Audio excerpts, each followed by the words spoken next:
Dans cette situation de jeu en transition, sur le demi-terrain, la joueuse Poupa qui occupe le centre du terrain vient se replacer légèrement lorsque la balle descend à 0 degré. Elle se replace et franchit l'axe panier-panier afin d'anticiper tout retour du ballon, sachant que sa collègue à l'opposé protège le corner et évitera le backdoor de la joueuse qui jouxte Poupa. Suite au retour du ballon, Poupa anticipe légèrement en avançant vers Nègre qui demandait la balle. Cela lui permet de récupérer la balle touchée par sa partenaire. Elle n'aura alors plus qu'à couper la trajectoire de Nègre pour filer au panier.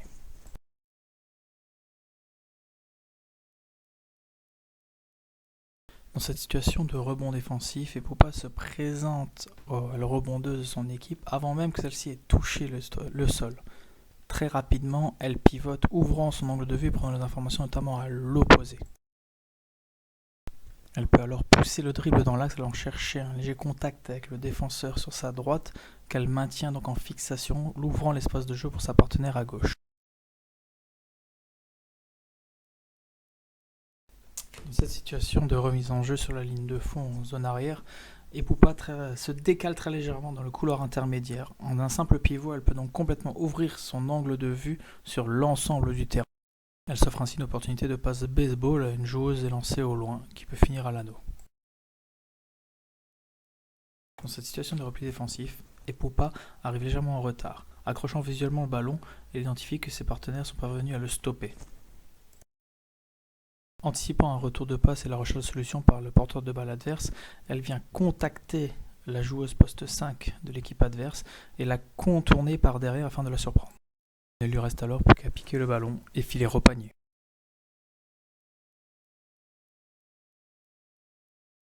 Tout comme dans la situation précédente, Poupa arrive légèrement en retard et surtout dans le mauvais couloir pour le repli défensif, elle n'a pas assez pris l'axe. Cependant, elle profite de cette situation, sa partenaire Priscilla Lézin ayant stoppé le porteur de balle. Elle anticipe le retour de passe, contournant l'intérieur pour lui piquer la balle et filer à l'anneau.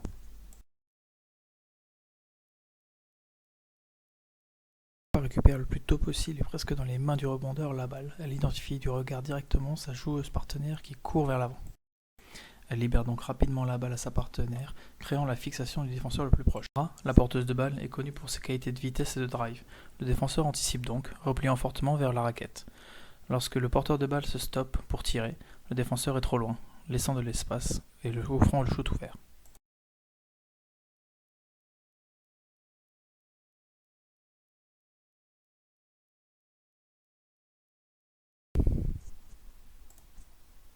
Dans cette situation de 2 contre 1, Olivia Poupa effectue une triple feinte.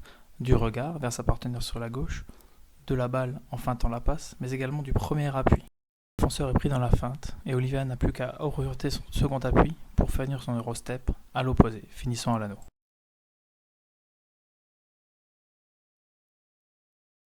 Suite au tir de son vis-à-vis, Olivia suit le ballon du regard. Identifiant ainsi rapidement le rebondeur, elle incurve sa course, ou curl, afin d'occuper le couloir central. Elle prend une première information sur sa gauche, pousse la balle dans l'axe, fixant ainsi les 2 défenseurs devant elle, mais également les 2 à sa poursuite qui prennent le couloir central. Cela libère de l'espace pour ses partenaires courant à l'avant. Elle peut alors leur donner la balle et leur offrir un panier facile.